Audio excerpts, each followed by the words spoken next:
বাংলাদেশ থেকে কিছু মানুষ বলছেন যে দরদ একই দিনে ইন্ডিয়া রিলিজ হলে এবং প্যান ইন্ডিয়া রিলিজ যেটা একই দিনে হলে এবং বিশ্ব বক্স অফিসে একই দিনে রিলিজ হলে সেটা লাভ না ক্ষতি, এটা নিয়ে আমরা আলোচনা করব। বাংলাদেশের কিছু মানুষের বক্তব্য হচ্ছে যে দরদ একই দিনে যদি ইন্ডিয়া রিলিজ হয় তাহলে সেটা ক্ষতির মুখে পড়বে। বলে রাখি এমনটা কিছুই নয়, আমি আসছি একটা একটা করে পয়েন্টে। প্রথমত, দরদ যদি একই দিনে ইন্ডিয়া রিলিজ হয় তাহলে ইন্ডিয়া থেকে বক্স অফিস কালেকশন খুব ভালো হবে এবং বাংলাদেশের মানুষ কি পাইরেসি কি তারা কিছুর বিচার করে না। তারা মেগাস্টার শাকিব খানের সিনেমা হলে গিয়ে দেখতে চায়, তাই তাদের কাছে ম্যাটার নয় কোথায় বেরিয়ে গেল, কিভাবে দেখা গেল, কিভাবে দেখা গেল না, সমস্ত কিছু তাদের কাছে কিচ্ছু ম্যাটার করছে না বন্ধুরা। ফার্স্ট। সেকেন্ড হচ্ছে পাইরেসি আটকানোর জন্যে অনন্য মামুন ভাইয়া একটা অদ্ভুত প্ল্যানিং নিশ্চয়ই রাখবেন, যেটা তুফানের ক্ষেত্রে যতটা কঠিন ছিল, তুফানের ক্ষেত্রে কি সেই পাইরেসিটা হয়েছে যেটা তোমরা ভেবেছিলে?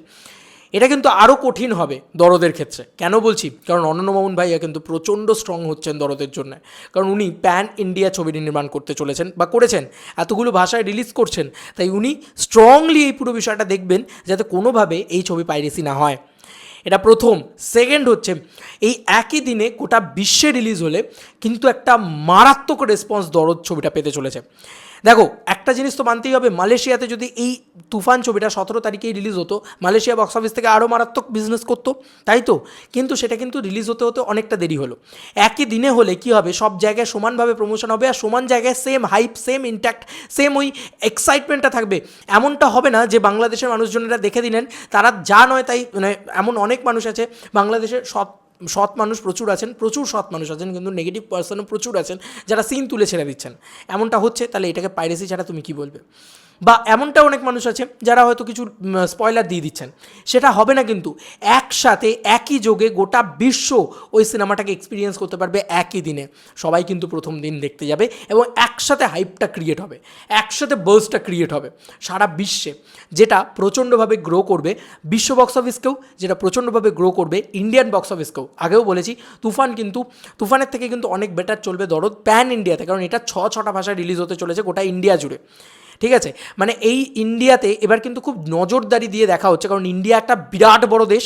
এই দেশটাকে যদি একবার গ্র্যাব করা যায় তাহলে অবশ্যই হিউজ বিজনেস আসবে। অনেকেই এই ইন্ডিয়া ভার্সেস বাংলাদেশে বিশ্বাস করেন না, অনন্য মামুন ভাইয়া যেরকম করেন না, আমিও সেরকম করি না। ইন্ডিয়া ভার্সেস বাংলাদেশে আসাম থেকে শুরু করে সমস্ত জায়গায় একই দিনে যখন তারা দেখতে পাবে তখন তাদের এক্সাইটমেন্টই আলাদা থাকবে, আলাদাই বিজনেস হবে। ইন্ডিয়া বক্স অফিস থেকে দরদ 2 থেকে 3 কোটি টাকারও বিজনেস করে নিতে পারে।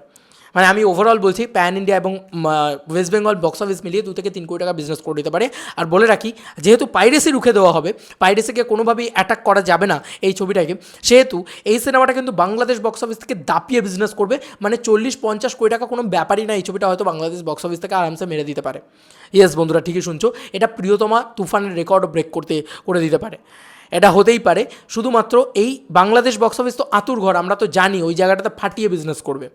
তার সঙ্গে সঙ্গে ইন্ডিয়া বক্স অফিস আছে, তার সঙ্গে সঙ্গে বিশ্ব বক্স অফিস আছে, যেখান থেকে বিশ্ব বক্স অফিস থেকে ধরো তুফানের ক্ষেত্রে বিশ্ব বক্স অফিস থেকে 2 কোটি টাকা এসছে, কথার কথা বলছি, ধরতে বলছি, ধরো 2 কোটি টাকা এসছে কি 5 কোটি টাকা এসছে, সেটা কিন্তু দরদের ক্ষেত্রে ডাবল আসবে, কারণ একই দিনে একই যোগে তারা রিলিজ হচ্ছে এবং সেই হাইপটা কিন্তু একসাথে সারা দেশের ভিতরে সেটা নিয়ে আলোড়ন চর্চা, সেটা নিয়ে বিভৎস চর্চা, এবং সেটা পজিটিভ হোক নেগেটিভ হোক, যে চর্চাটাই হবে সেটা কিন্তু দরদের জন্য ভালো হবে, কারণ দরদ বিজনেস করবে।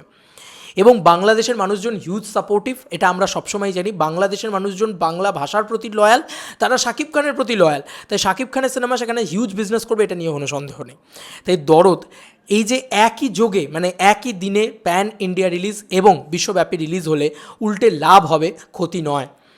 তাই আমি কিন্তু এটা বিশ্বাস করি না যে দরদ একই দিনে যদি গোটা বিশ্ব রিলিজ হয় বা গোটা ইন্ডিয়া প্যান ইন্ডিয়া রিলিজ হয় তাহলে কোনো রকম পাইরেসির সম্মুখীন হতে হবে বা কোনো রকম ক্ষতির সম্মুখীন হতে হবে, কারণ ওটা অনন্য মামুন ভাইয়া, তিনি কিন্তু 6টা ভাষায় যখন রিলিজ দিতে পারছেন তেমনি পাইরেসি আটকানোরও নিশ্চয়ই উনি ব্যবস্থা রেখেই দিয়েছেন, যাতে কোনোভাবে কোনো পাইরেসি না হয় এই ছবির, এবং হবে না, এটা আমার মন বলছে, কারণ হলেই সেটাকে মোটকে ভেঙে ফেলা হবে।